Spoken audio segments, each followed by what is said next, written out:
My deficits, my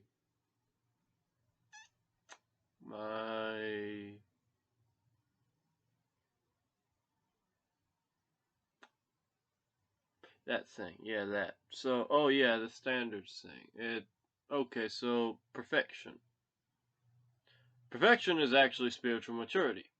But the world, which includes part of the Christian world, well,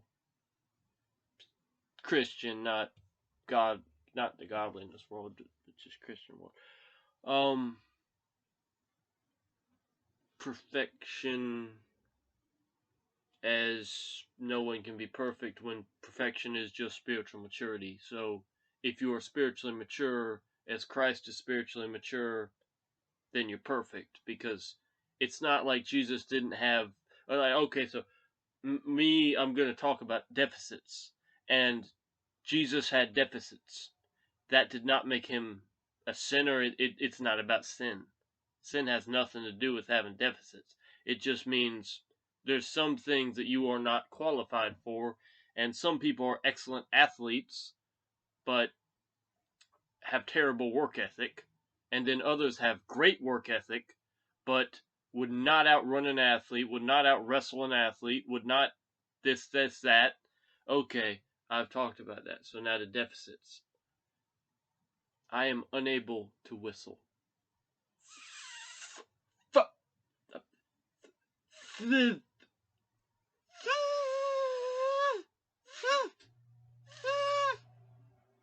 And even like I can do that, but there's this thing about when you snap your fingers, there's supposed to be a certain sound. I can't do that. No, it's not there. I can do that, but I cannot snap my fingers in the way that is like, and then you have that noise. I can't do that. I can't whistle. That's two deficits that I have, and it has nothing to do with whether or not I'm perfect. Okay, and then there's the other thing. So, like, some people cannot do this. Maybe even most people cannot do this. But this has nothing to do with whether or not I'm perfect. It's just I can do that. Even though, and this goes with the athlete thing. Some people cannot do that. They're not designed to be able to do that. Some dudes or some people are very tall, very muscular. They can push over a bulldozer or something. I mean, when you get up there like that. But that has nothing to do with perfection. I mean, or like I can do what I just showed you. I can put my feet behind my head. That's okay, that neat, whatever. It doesn't change that has nothing to do with perfection, because what does that have to do with spiritual maturity? What does whistling have to do with spiritual maturity? Snapping your fingers, what does that have to do with spiritual maturity? There's some things that I'm unable to do because I'm not designed for that. That's not how I'm designed. Some people can do the splits flawlessly, and then other people, well, no. And then, well, yeah, we serve different purposes. That's like me. I'm not short, but I'm not 6 foot, and I don't I'm not 200 pounds or something like that. I mean, if you're gonna be, well, you have your runners and you have your stand your grounders, and your stand your grounders are the guys that have so much weight that they can sit on the other person. And then you have the guys that maybe they would stand their ground, but if you sit on them, what are they going to do then?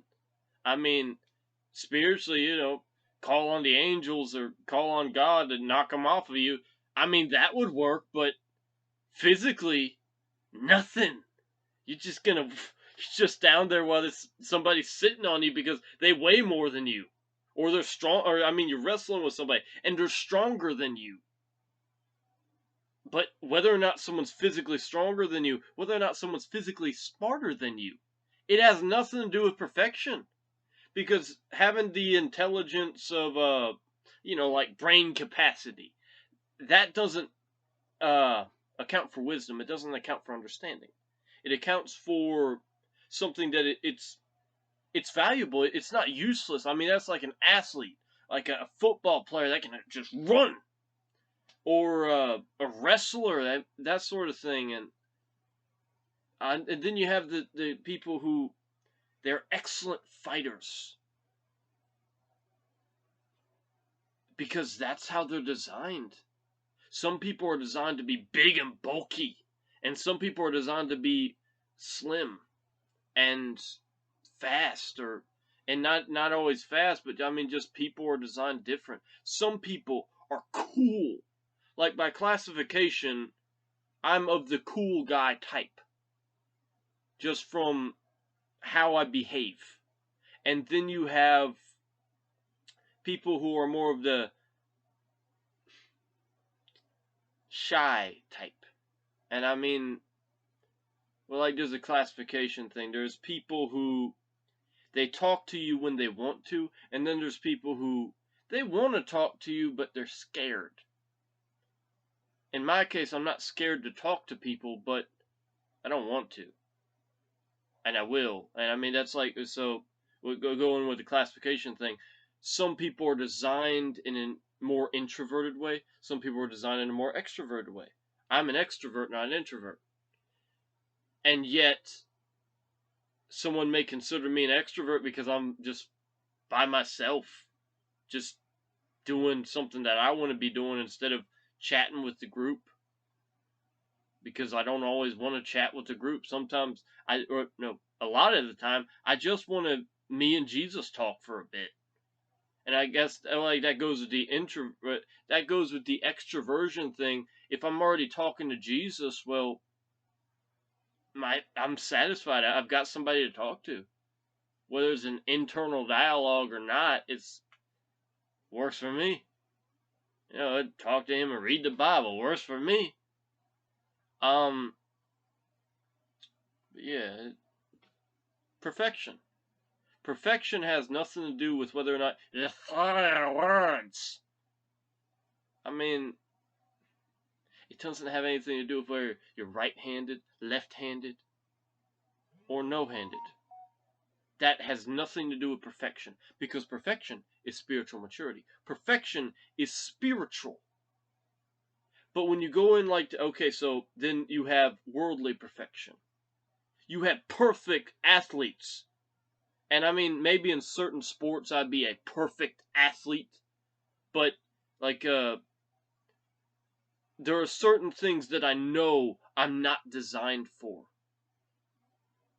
And, cool. I don't have to be designed for it. There are certain groups that, although I could hang around, I'm not a part of that group. And I would never be a part of that group. I might, like, maybe the group would like me. Maybe I would like the group, but that doesn't mean that I would be a part of it. That's like you have the guy who, there's these drinking buddies, and the other guy, he doesn't drink. And yet he likes the guys that drink, the guys that drink like him. And yet he doesn't drink. He's not a part of the group. But he can still preach to them and they can still preach to him. Even though they are different from each other instead of the same. And then you have your smokers, whether that's A, B, Z, or, you know, whatever of the many things you can smoke. And then you have your non-smokers. A non-smoker can hang around smokers and then they just preach to each other, talk to each other. It doesn't mean that they have to hate each other just because they're different. And then there's people who can speak perfectly, like carnally, carnally, they can speak just as fluently. And then you have people with lisps, or people who have a habit of mispronouncing words. People who are very good at imitating people, their speech patterns, all that. And then people that, nah, not like that. But yeah, this is about perfection.